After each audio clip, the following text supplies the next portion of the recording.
Hey guys, it's Ian from SS8000 Cars, and before we launch into the video, I just wanted to make you guys aware of the launch of our new SS8000 Cars website. Now this is very exciting to us because it brings together everything we do in the car world, and you can go to one place and review where we are.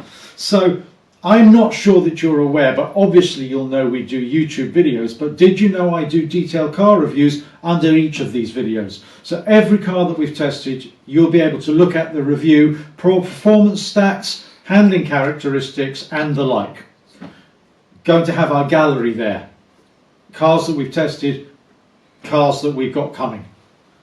And also we're going to have a car calendar, so all the events that are taking place during the year, hosted by the manufacturers and or the various shows that you might want to go to, and also the ones we're going to, so potentially we can meet up. In the future we're going to add to the platform and provide some services, so we're looking at car specking. Easy to get this wrong when you're specking a new car, i.e. the different combinations that go together and the ones that you must have to resell the car. I really have done a lot of work on this over the years. I think I've got something to offer you guys. Events, we're going to do organised events. So for example, if you go to Le Mans, you'll be hosted by an existing racing driver or somebody that's raced at Le Mans in the past, pit, walkabouts and the like. We're running a finance business now, so we're fully approved, and we want to be a knowledge base for you guys to talk to us about the type of finance you want and the best rates that are out there. And then finally, but not least, car add-ons. We're focusing on Porsche here. We know people want to make their cars individual. Lots of options around now in terms of being able to provide protection film, be able to change the colour of your car, but also carbon sills, rear spoilers, rear diffusers and front splitters. All for you. Let's go back to the video.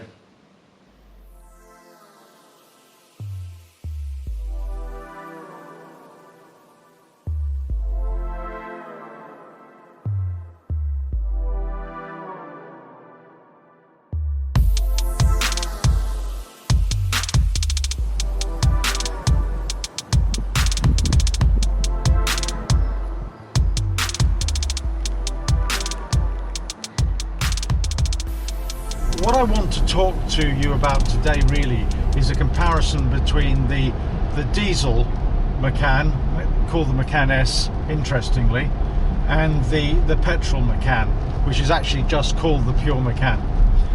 Both engines kick out about the same. In the Diesel's case it's 254 brake horsepower with about 480 to 500 pounds-foot of torque. So instantly you probably get a feel for the differences between the diesel and the petrol. The petrol is very much about revving the engine out. In the diesel it's all about the floods of torque you get when you put your foot down, and really in any gear you can floor the throttle and it will just pick up speed. You don't need to drop through the gears at all. And in keeping with that, we have a red line on the diesel here of 4.5, and it's the diesel that we're in today. Now we were hoping to do some pretty spirited country lanes today, but the weather is so bad. It's 0 degrees outside, and the roads are quite busy as well, actually, having said that, so that always adds to the your ability to get a bit of a move on. Both cars, I believe, now we're looking at the second-hand car market here, or to try and get one of these new before the new one takes over, because the new one is the new Macan is just appearing in showrooms now, but I know there are unsold stock of these existing previous generation Macans. And to an extent, the only difference between the two that you'll really notice is the 10.4 inch infotainment center screen, sat nav screen that you get in the new car. So we're trying to look at what makes the best purchase. Now, I've always had an extremely high regard for the Macan generally.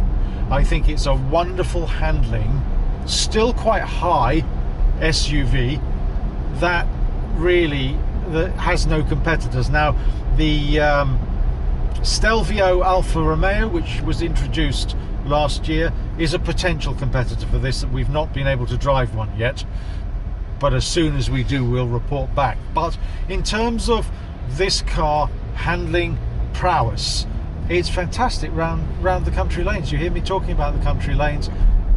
Significantly faster than our X3, and our X3 is also a diesel and it's producing about the same power output, but I'd say the handling balance of this diesel Macan S is really fantastic.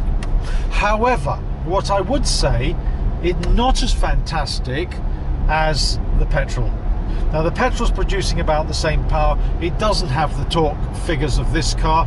I think it's almost 150 down, but the bottom line is that it's more fun to drive. It's very slightly lighter. I think the turn-in is crisper, and on this car I find that it rolls a little bit. Now, I don't recall the petrol Macan rolling at all. Now, I'm not in sport here, so if we firm up the dampers, we've got two settings for the dampers, but we go into selecting the sport chassis button, then that'll tidy up the handling. But I was driving this yesterday in quite tight country lanes, and definitely, even with the sport suspension in Sport Plus, so the button on the center console with both lights telling you that you're in Sport Plus, you had slight roll. I wonder whether or not the engine in the diesel engine is slightly heavier, because it slightly brushes away as you go into a corner, so you can feel it sort of almost like it's pulling towards the middle of the road, and you have to tuck the steering in to make it go round the corner. Now, I'm not an expert, and that's only my impression, but that's what I felt. Not quite as chuckable as the petrol version, because the petrol version, the handling is just extraordinary. There is one major difference, of course. If miles per gallon is your priority, then this car really outshines the petrol car. I was struggling to get much more than 30 to 32 out of the petrol, even on a good long journey, and in this car I'm having no trouble in picking up around 39, 40 on a good journey. So I think one of the things about this car, as I said, is the fantastic handling. I mean, it's just generally the Macan. I don't think there's anything else out there. The quality is fantastic.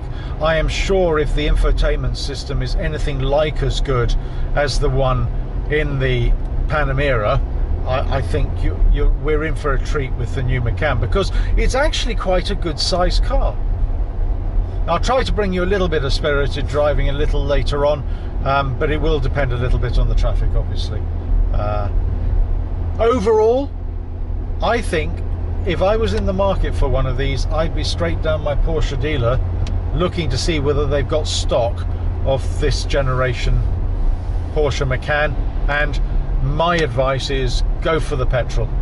Now, you probably know that the new version, the petrol, is the only version they do. Porsche have dropped diesels from their lineup completely, which I think is a very brave move, because they have sold masses of diesels in both the Cayenne, the Panamera, and the Macan. And you know, the Macan is their best-selling model. I think it hit 100,000 units in a year, the only Porsche model ever to have done that, and I think 60% of those were diesels. So Porsche are really making a decision for the future here, and I think they're to be lauded for it. I'm very impressed with them.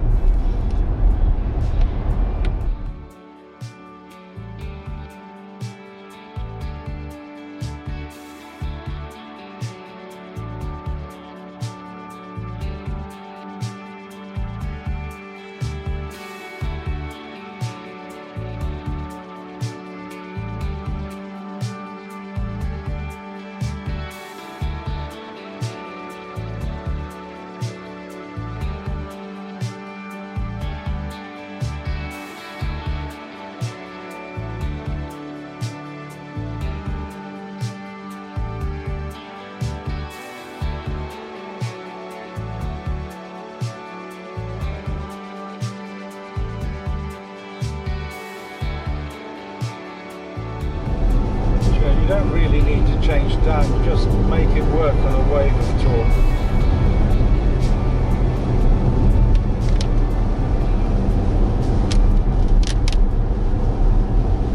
Very sure-footed though. I mean, we're not wearing winter tyres. It's got standard Pirelli P0s on it, and it hasn't stepped out of line once. Just get the tendency as you go into a corner sometimes that it wants to take you either towards, if you're turning to the right corner, take you towards the verge, or a left corner towards the middle of the road. But I think that's just inevitably, the car of course is much heavier than some of their cars, the true sports cars, the 911s. Alright guys, I hope that was useful. It's Ian from SS8000 Cars, signing off.